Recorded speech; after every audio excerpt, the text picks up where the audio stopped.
আপনারা যারা চাকরি প্রত্যাশী রয়েছেন তাদের জন্য কিছু কথা বলতে যাচ্ছি।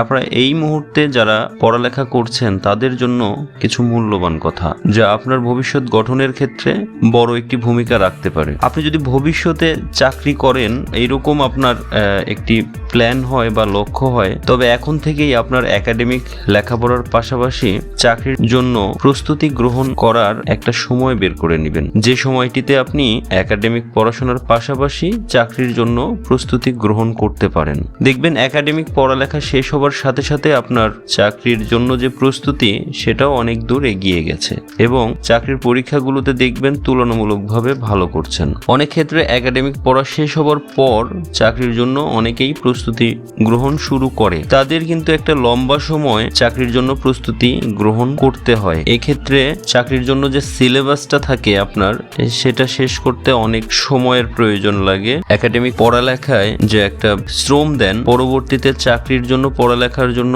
আরো বেশি শ্রম দেয় আপনার ভিতরে একটা ক্লান্তি তৈরি হতে পারে। সাথে আপনি যদি প্রস্তুত না হয়ে আবার চাকরির পরীক্ষায় অংশগ্রহণ করেন, স্বভাবতই আপনি আশানুরূপ ভালো ফল করতে পারবেন না। এজন্য কিন্তু আপনার ভিতরে হতাশা বোধ তৈরি হতে পারে। এই সমস্যাগুলো থেকে যেন আপনি রেহাই পেতে পারেন, এজন্য আপনি একাডেমিক পড়াশোনার পাশাপাশি চাকরির জন্য পড়ালেখা এখন থেকেই শুরু করে দেন।